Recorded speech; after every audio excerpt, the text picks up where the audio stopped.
Imagine yourself on a fabulous tropical resort where everything looks, tastes, and smells absolutely delicious. With the perfumes I'm sharing with you today, you can escape to paradise anytime you feel like it. Hi pretty people, it's Crystal, your very own personal beauty pro. I actually am a beauty pro, a working professional makeup artist. Primary work is in what's called advertising or commercial. I also do editorial.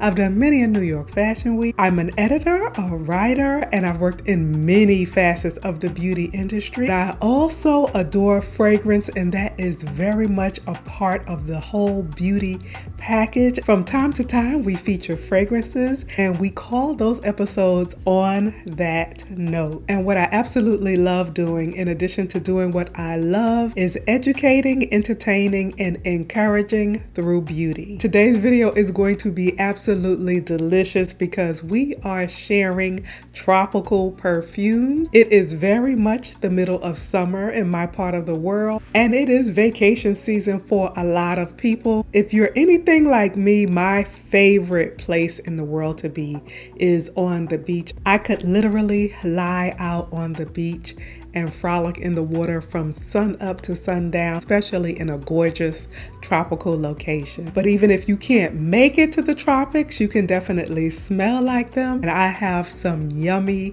fragrances to share with you. The first fabulous fragrance is by Mumu, and it's called Fleur de Lis. Fleur de Lis is by Mumu, which is a subsidiary of Prada. Mumu is actually the nickname of Miuccia Prada. Fleur de Lis would translate into milk flower, and it's inspired by that Asian dessert mango pomelo sago. I think the bottle is so pretty, beautiful white quilted glass, pretty baby blue top with the gold trim. First, I'll start by sharing what I got out of the fragrance, and I'll call that my scent experience. And then I'll tell you how the house actually describes the fragrance, what occasions I think it might be good for, and who I think might like it. This really is a unique fragrance, and I don't have anything exactly like it. It opens kind of tart and tangy, a bit citrusy. I'm thinking that's the pomelo, and there's a freshness. I also get an essence of mango. It's not a super sweet or candy-like mango. It really is more of a fresh cut mango. And then as it develops, it smells like the pomelo and the mango are floating in a coconut milkiness, something frothy. Also smells some florals. It's a really pretty dance of elements. The tangy and the sweet, the frothy and the milky and the floral. Now Mumu lists keynotes of juicy mango and osmanthus. That's a floral that I found that I really love. And osmanthus, it does give you a soft floral, but it does have a hint of what can smell like apricot. It also lists coconut milk. I do get that frothy tropical milkiness. I believe there's also a bit of musk in the base. I would describe this as a really pretty, feminine, floral, fruity, really pretty for daytime or brunch, something casual. For someone more reserved, they might wear this for all occasions. It has moderate wear, so I found that it lasts about 5 hours or so, but your scent aura is going to be close to the body. Someone would have to be near to smell it. A fun, pretty fragrance that I'm enjoying. Next is from the Perfume house Wilhelm, and this is Mango Skin.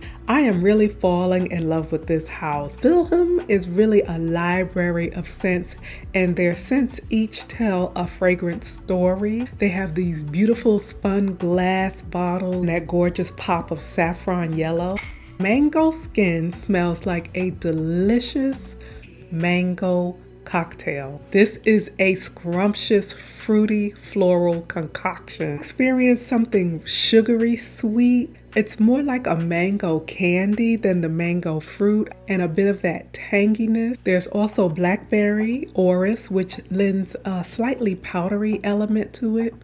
Pink sugar, which you can smell and almost taste. And patchouli, a note that I generally love, especially in fruity florals. I think it adds such a beautiful, earthy, warm quality. If you love it sweet, you might really love this. The first couple of times I wore it, the dry down reminds me a little bit of Flower Bomb Nectar. If you're familiar with that one, you know it is decadently sweet. The mango in this is delicious. Beautiful performance, projection, so you leave this gorgeous scent trail wherever you go. And it has been a compliment getter for me this time. The star note in this next fragrance is delicious, but it's also very unique, and it's not the easiest note to find in fragrances. This one is called Ambrosia Imperial, and it's by Novitas Parfum, and it is in collaboration with the fun, fabulous AI the Great, who has a very addictive fragrance channel on YouTube. Novitas Parfum, what I like about it is that it's a very modern fragrance house. It's led by a very savvy businessman, high-end merchant. He really appreciates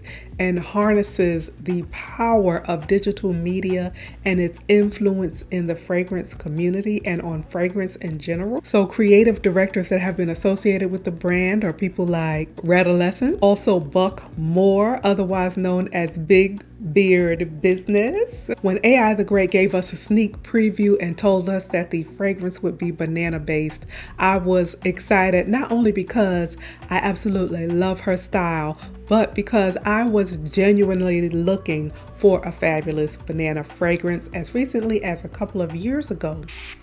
This is a banana-inspired fragrance on the next level. These bananas have a trust fund. This is not a fly-by-night fragrance. This is an elegant, elevated, delicious take on banana. Aisha's inspiration was the delectable dessert Bananas Foster. The perfumer is actually Bertrand Duchefort, and if you're familiar with that perfumer, you know he's highly reputable. He has designed for Amouage, Dior, Givenchy, Maison Crivelli, Penhaligon's, and that's just to name a few. It opens with what I would describe as a sweet, boozy banana. But it's very unique. It's fruity, boozy, almost with an herbal touch. There's something odd about it. I think that's the twist from the Divana. And then as it develops, the cinnamon becomes more prominent. It's not a simple juvenile or candy-like banana. It's a complex, sensual banana. It develops, and the dry down is really interesting too, because then I get almost a cookie-like, this delicious cookie-like quality, as if you took a boozy Bananas Foster, set it ablaze, and then you crushed and crumbled some vanilla wafers on top. I knew at first sniff that I was going to need a backup bottle. And as you can see, I have been generous on the trigger. This can be a day or evening scent. Get a close scent experience. You get a nice scent halo. I like to retouch it at the 5 or 6 hour mark. Lingers in the air beautifully. I can return to the room where I sprayed this and hours later. In fact, a day later, it was still lingering in the air, and it lingers in fabric well. And then Hempz had perfect timing because they recently came out with this sugared banana body wash and body lotion. And to show you the banana love is real, I have had this particular fragrance for about 2 years. Banana Flambe. This is by the House of Demeter. They do a lot of really interesting literal interpretations on foods and other types of items. And this is a fun fragrance. It smells delicious. This one reminds me more of a banana pudding, and there's a lot of cinnamon present. But it is a cologne spray, so it's very light wearing with a very brief lasting power. So they do have a Banana Flambe oil, and I also have the shower gel and lotion. But I could never find a banana fragrance that was more elevated. That is until AI the Great released Ambrosia Imperial. This next delicious tropical fragrance is a perfect one to follow that, because it's actually thanks to AI the Great that I discovered this delicious fragrance. This is Dolce & Gabbana's Pineapple. This is a fragrance from the luxury house Elevated line. You see, the bottle is fun and flirty, but it's actually really substantial and luxurious in the hand. The cap is heavy It is not a cheap plastic pineapple. Perfumer Marie Salamagne is the parfumer behind the legendary Black Opium, Mugler's Alien Goddess. This is a very luxurious take on a pineapple fragrance. It's a very warm, very ripe pineapple. If I had to describe it, I would describe it as a pineapple martini with a dash of pepper around the rim. This is a eau de toilette, but it gives me an excellent wear time. I get a very nice 5 to 6 hours wear out of this. For the notes, the brand lists are pineapple essence, Sicilian mandarin, jasmine, and a spicy vanilla. This next tropical concoction is by Kilian. It's Moonlight in Heaven in this beautiful blue bottle. Many times when brands use a blue or green, it indicates it's going to be a fresher fragrance. Fresh is not a category I usually gravitate toward, but it's good to have a couple of good ones in your arsenal, and the notes in this really intrigued me, and I do like the Kilian brand. I would describe this as simple and complex. It's fresh, radiant, it has a burst of citrus, but then it takes a unique turn. The opening, I get a variety of citrus. I get grapefruit and a hint of lemon, but then almost immediately you smell a soft sweetness coming in, and that's that soft sweetness of mango. But then along with the citrus and the mango, there's almost a soapy vibe. As it develops on the skin, there's some coconut milk and rice, soft, almost starchy sweetness that softens the edges of the citrus. A tropical take on a fresh fragrance. And then some tonka emerges. So there's a soft, sweet powderiness at the base. This is bright and fresh, but in a very elevated way. It's a nice, classy, fresh, daytime scent, perfect for spring and summer. Reminds you of maybe a crisp white shirt, a crisp white linen outfit. Performance is on the briefer side. I'd say it's about 4 hours or so. It's almost a cologne-like element to it as well, but it's definitely unisex. The notes bear some similarities to Mumu's Fleur de Lis, and I plan on layering these. I think these will layer really well. This beauty is Oat Bijou by House of Sillage. It's in their signature cupcake design bottle, encrusted with crystals. This is a unique take on tropical fragrance. It's an elevated, fruity floral.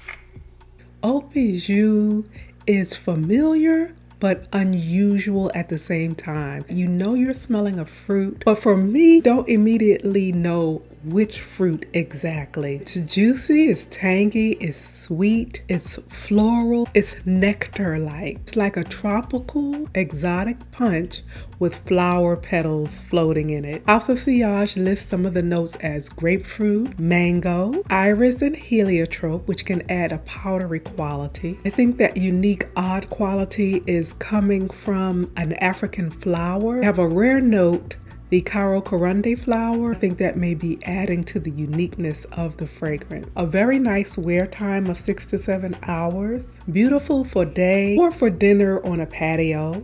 This would be a nice brunch fragrance as well. This next tropical deliciousness is by the House of BDK. It's a Paris-based indie fragrance house, and BDK has a few fragrances that I really like.